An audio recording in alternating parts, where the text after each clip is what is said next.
te ñun ak yéen ñoo far ñun ak yéen ñoo far oh ndeysaan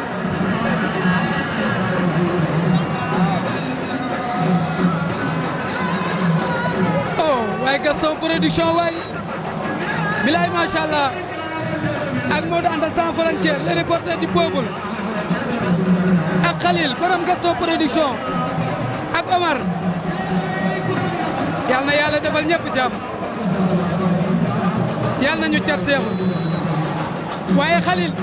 Gris 2 le grand champion ku daan Cartouche daan jaagar daan Boy Socé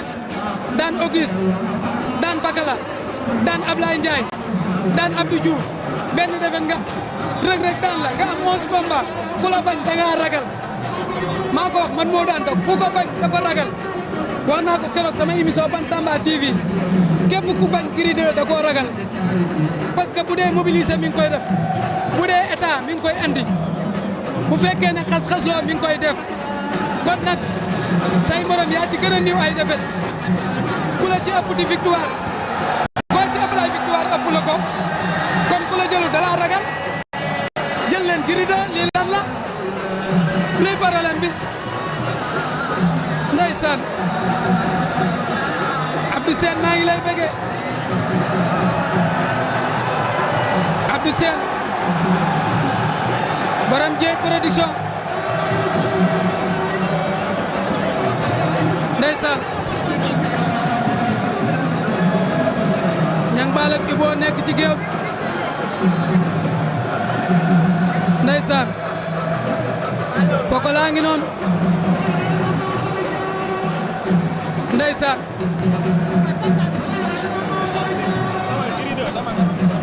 ndeysaan mbokk yi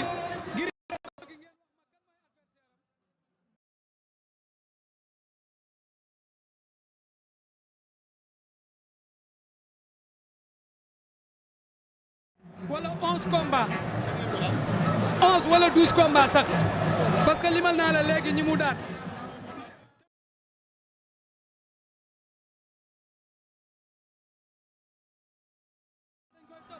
Lac Rose dañ koy topp kon xale bi nañ ko wutal combat yàlla xam na ne nag réew mi dafa naqaree waxal Gris 2 mosuma may 1000 francs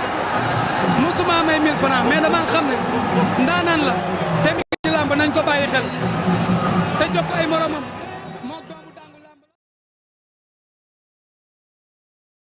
la Pokola moo Coen si làmb la moo Moussa Ndoye làmb la oh Pokola ngi yëngal stade ndeysaan Jéeri maa ngi lay siyaare Jéeli fitness club maa ngi lay bëggee ndeysaan mbokk yi Ibo ñang baalo ngi noonu xoolal mbooloo ma abonné partagé laay la xoolal ma Ibo professeur Mané maa ngi lay bëgge ndeysaan mbokk yi combat baa ngi noonu diggante Ibo ak Niang Ballo ndeysaan xoolal ma lii moo Njaay directeur kii ñu woon ginnaaw mooy Ibo moo mujj a bëre ak Hercule moo Njaay directeur kii ñu jàkkaarlool mooy Niang Ballo moo mujjee door Boy Sibi mu daanu tey ñoo ngi nii di bëre ci journée Fouta Production combat bu nekk combat nan tey mi ngi noonu ndeysaan góor gi Njaay maa ngi lay siyaare borom li TV bu diaspora bi maa ngi lay bége moom tamit mi ngi suivre Gaston Production njiital Njambur production Elimane Lo l'homme des 30 avril hey mooy dëgg jeex jàmm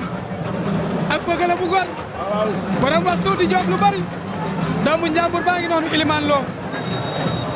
yéen ñuy suivre ci Gaston production en direct arbitre bi sifflé na Niang Ballo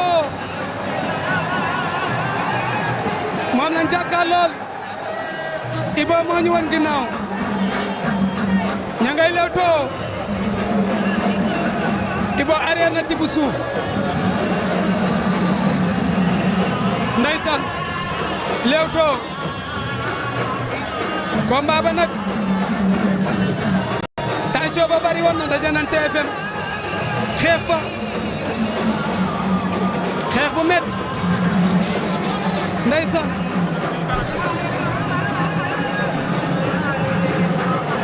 ña nga noon di lewtoo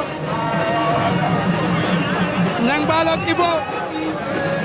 non dinaa la jox combat Zagop am na Zagop Babacar Baldé Boy Baldé moo war a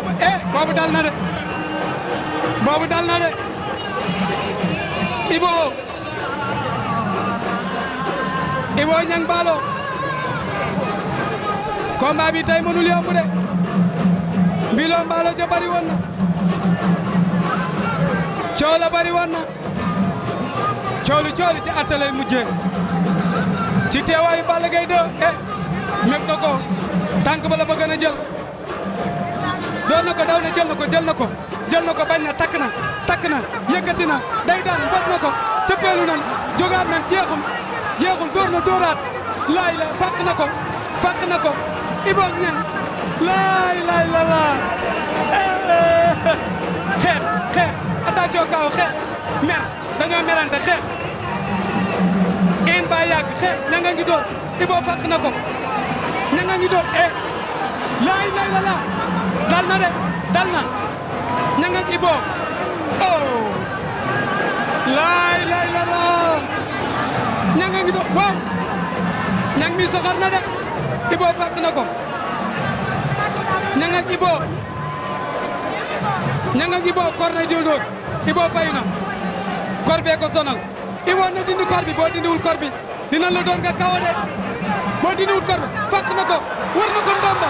laay la laa waa Ibo war na Niang Ballo ndomba lam ko dafa rëy da ko fàq jaarte fana ba Niang Ballo da nga koy dindi doo ko dindi yëkkati na Niang Ballo caxabal ana caxabal bañ na dindi na ko daan na ko laay la ba dóor ko Niang Ballo laay la laa hey Niang Ballo